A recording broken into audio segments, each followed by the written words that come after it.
मुख्तलिफ़ किस्म की अफवाहें इस वक्त गर्दिश में हैं। मियाँ मोहम्मद नवाज शरीफ साहब ने ऐलान किया था 21 अक्टूबर को वापस आने का, और मियाँ जदू आएगा लग पता जाएगा, ये बहुत सारे लोगों को पहले से लग पता गया है। और एक ऐसी जमात हो कि जो मियाँ नवाज शरीफ के मुकाबले में टक्कर की जमात हो, टक्कर के लोग हों। अस्सलाम वालेकुम, पीके पॉइंट के साथ मैं हूं साजिद खान। नाजरीन, कयासा राइयाँ, चहमगोइयाँ, क्या होने जा रहा है, क्या होगा, मुख्तलिफ किस्म की अफवाहें इस वक्त गर्दिश में हैं। जब से इलेक्शन कमीशन ऑफ पाकिस्तान की तरफ से मुमकिन तौर पर हल्का बंदियों का, नई हल्का बंदियों का ऐलान किया गया है और हतमी लिस्टों की तारीख दी गई है, उससे ये वाज़ेह हो गया है कि अब इंतखाबात जनवरी के आखिरी हफ्ते में या फरवरी के पहले हफ्ते में, जिस तरह हम लोग पहले भी आपसे अर्ज कर चुके कि होने जा रहे। लेकिन साथ ही एक मरतबा फिर से जो है वो कयास आराइयों और चहमगोइयों और अफवाहों की जो मंडी है वो दोबारा आबाद हो गई है। मियाँ मोहम्मद नवाज शरीफ साहब ने ऐलान किया था 21 अक्टूबर को वापस आने का, तो अब नई जो यहाँ पे अपडेट्स हुई हैं, बिलखुसूस जो नैब के केसेस दोबारा ओपन हुए हैं, तो उनके सियासी मुखालिफिन अब ये कह रहे हैं कि वो 32 अक्टूबर को वापस आएंगे। यानी आप समझ ही गए, एक मरतबा फिर जो मार्केट में सबसे अहम जो बात इस वक्त गर्दिश कर रही है, एक नई सियासी जमात का वजूद। जी हाँ, इससे कबल भी मुख्तलिफ सियासी जमातें जो हैं वो बनाई जाती रही हैं, हमारी तारीख हमेशा गवाह रही है। और जब भी इंतखाबात अपने बिल्कुल हतमी मराहिल में दाखिल होते हैं, ऐलान होता है, तो ऐन वक्त पे जो है वो कोई ना कोई ऐसा शोशा छोड़ दिया जाता है, और जिससे सियासी मैदान जो है और सियासी जो खेल है वो बदल जाता है। फौरी तौर पे उसमें ट्विस्ट आ जाता है, और जो ताकतवर खिलाड़ी होते हैं, जो अच्छे भाग रहे होते हैं, उनकी रफ्तार में कमी आ जाती है या वो मुंह के बल गिर जाते हैं। हमारे यहाँ ये कयासराइयाँ और ये सारी चीज़ें होती रही हैं।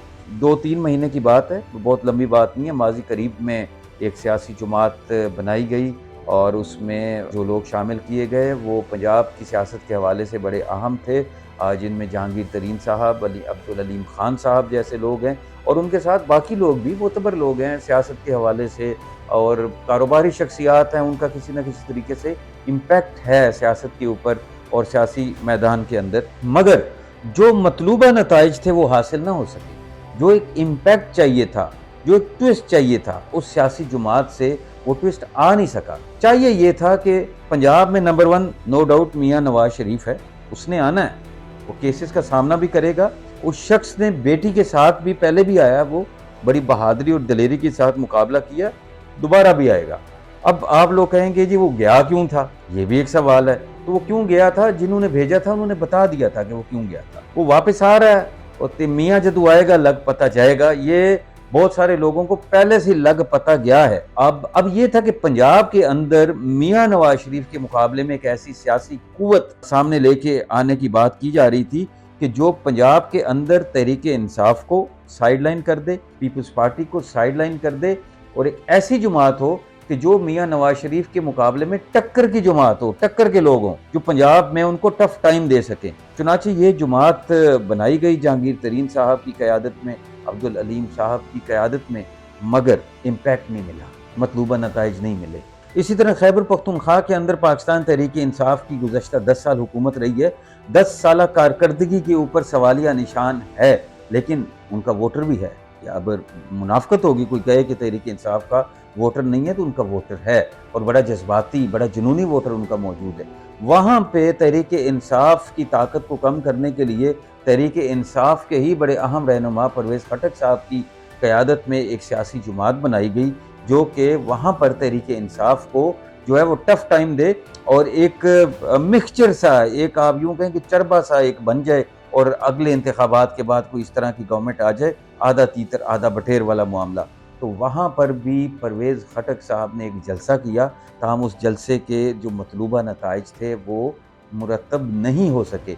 तो जो हमारे ताकतवर तरीन हल्के हैं और जिन्होंने आगे सारी चीज़ें मैनेज करनी है, उनके लिए ये लम्हा फ़िक्रिया था।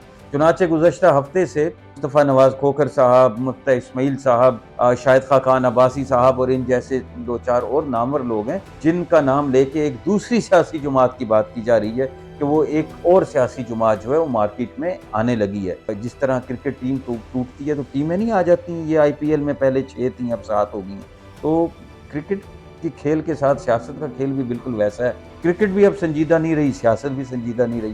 تو اب مصطفیٰ نواز کھوکھر صاحب کی قیادت میں ایک نئی سیاسی جماعت لا رہے ہیں، لیکن گزارش یہ ہے ان میں سے کوئی ایک آدھ بندہ جیت سکتا ہے، لیکن سیاسی میدان کے اندر ان کا امپیکٹ نہیں آئے گا۔ یہ تجربات بند ہونے چاہیے، نئی سیاسی جماعتوں کے تجربات بند ہونے چاہیے۔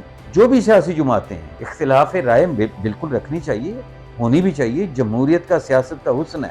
اگر تحریک انصاف کے ساتھ کچھ سنجیدہ مسائل ہیں تو وہ مسائل جو ہیں وہ پبلش ہونے چاہیے، عوام کے سامنے آنے چاہیے، لیکن اگر ان کے ساتھ کوئی مسائل نہیں ہیں تو یہ تجربات بند کریں، پھر ایکول گراؤنڈ دیں، جس کا جو ہے وہ بار بار مطالبہ جو ہے وہ بلاول بھٹو بھی کر رہے ہیں، اور وہ بار بار یہ کہہ رہے ہیں کہ میدان جو ہے وہ موافق نہیں ہے سب کے لیے، کسی ایک جماعت کے لیے انہوں نے تو نام لے لیا کہ مسلم لیگ نون کے لیے سٹیج سجایا جا رہا ہے، باقی جماعتیں کھڈا لائن ہوں گی، تو میدان سب کو برابر دیں، پھر مخالفین کے ہاتھ بھی کھول دیں۔ ہاں ایک سوال ہے کہ کچھ یہ جو تحریک انصاف ہے اس کے حوالے سے کچھ ریاست کے حوالے سے کچھ جرائم ہیں، اور نو ڈاؤٹ وہ ہیں، ان کی سزا ان کو ملنی چاہیے، لیکن اگر تو بیلٹ پیپر پہ بلہ رہتا ہے تو کوئی مانے نہ مانے بلہ چل جائے گا۔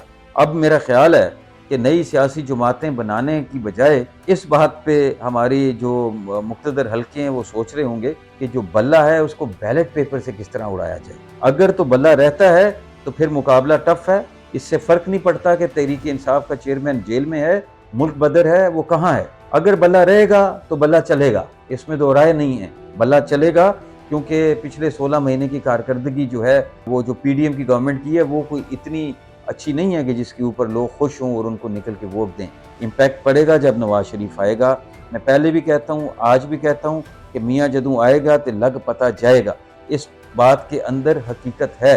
لیکن اگر بلہ بیلٹ پیپر پہ رہتا ہے تو نواز شریف صاحب کو بھی ٹف ٹائم ملے گا۔ بلے کو کس طرح اڑانا ہے، آج کل میں آپ کو یہ خبر دے دوں، اور بریکنگ نیوز ہے کہ بلے کو بیلٹ پیپر سے اڑانے کے حوالے سے مختلف جو تجاویز ہیں وہ زیر غور ہیں۔ اگر بلہ اڑ جاتا ہے تو یقینی طور پہ پھر الیکشن کس طرف جائے گا آپ کو پتہ ہے۔ اگر بلہ رہتا ہے تو پنجاب کے اندر، خیبر پختونخوا کے اندر، اور جو سنجیدہ ووٹر ہے بالخصوص جو اوورسیز ووٹر ہے وہ آپ کو ٹف ٹائم دے گا۔ آپ کی رائے کیا ہے اس حوالے سے؟ آپ بھی آگاہ کیجیے گا۔ PK پوائنٹ کے ناظرین سے انشاءاللہ تعالی دوبارہ پھر اسی ٹاپک کے اوپر ملاقات ہوگی۔ تب تک کے لیے اجازت، خدا حافظ۔